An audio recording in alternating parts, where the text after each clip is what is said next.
My fellow nerdikins, welcome back to another episode of That's So Nerdy. On this episode, what we're going to be doing is we're going to be sharing some tips and tricks for what makes it a little easier for me, myself, to organize my cards in order to make it easiest possible for me to build a deck when it comes time. So the first thing that I typically do is I will separate things by energy cost and if they are extra in battle cards. So let's go ahead and get started with that. So I happen to know that these are all extra cards, as you can see, because this part's already fairly organized. This is the stack of extra cards that I already had in my collection before my new packs came, which is why I need to reorganize. And the reason I chose yellow to organize first is because there is a yellow Super Saiyan 2 Gohan deck that I am going to be building, which I will also make a video about. And the easiest way for me to build the deck is to make sure that everything is organized first. So I'm going to go ahead and stop talking and continue to separate these into battle cards and extra cards and then subsequent energy costs. So I'm going to go ahead and shut up. There's going to be a little bit of a time lapse right now. That way it doesn't take forever for this video to get through. So I will see you on the other side.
Alright, now that I've got all the cards organized into battle cards, extra cards, and then mana cost, listen to me, Magic the Gathering, slipping through, energy cost, I'll go ahead and typically look at the extra cards, and since they're already consolidated into the order that, or not the order, but with the same cards as them, I'll look through my, why are those 2 cost energies there? They shouldn't be there. They should be back here more. But I'll look through that specific energy cost to see if I have any of those in there, which I don't, as you just saw. So I'll just go ahead and place those right in. And boom, my yellow extra cards are organized. Alright, now the next step, and I mean, Unison's always set off to the side because they're special for themselves. Now the next step I typically do is I will start from the highest energy cost down, because typically you'll have less of the higher cost cards than anything else. For example, I've got these 2 Bojai the Plunderers. They're my highest cost. I don't have to organize that. Boom, so that's ready to go. I only have one 6 cost card. It's this one right here. Boom. Easy enough. Now that we're getting into the bigger stacks, it'll become a little harder, obviously, to organize. So what I'll do is I'll take the lowest cost and set it off to the side, and so on and so forth for the increasing numbers. And these are already organized, so these can go over here. And then I will make sure that all of the cards are with their corresponding card, obviously. And then the next step is to go through and take the smallest power. I don't really pay attention to the effect as far as when I'm organizing, but I'll go for the smallest power, and that's going to go in the front of the group. So that's 20,000 for cooler, and then all 3 of these are 25,000, so it doesn't really matter what order I take them in. So I'll just go ahead and grab those, and then we've got the 30,000 finishing blow Son Gohans. And that's it for the 5s. And then you continue on with that for the duration of the color. Now I'm only going to be showing you yellow today because there's really no need to show you anything beyond showing you one color, because you just follow the same steps through with the other colors.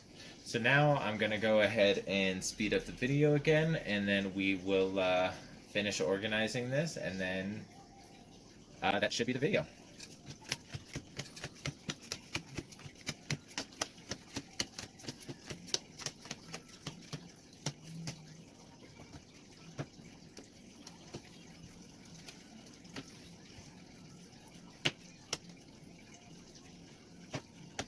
Right now, 10,000.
Alright, my fellow Nerdikins, that concludes this video. Everything, as you see, is now organized. I do keep my battle cards and my extra cards separate.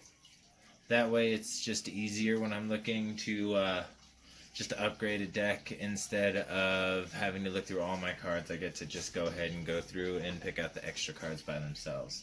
I do keep the Unison cards with the battle cards because they do have a battle power. So if you like this video and want to see more like it, go ahead and like and subscribe, and we will see you on the next episode.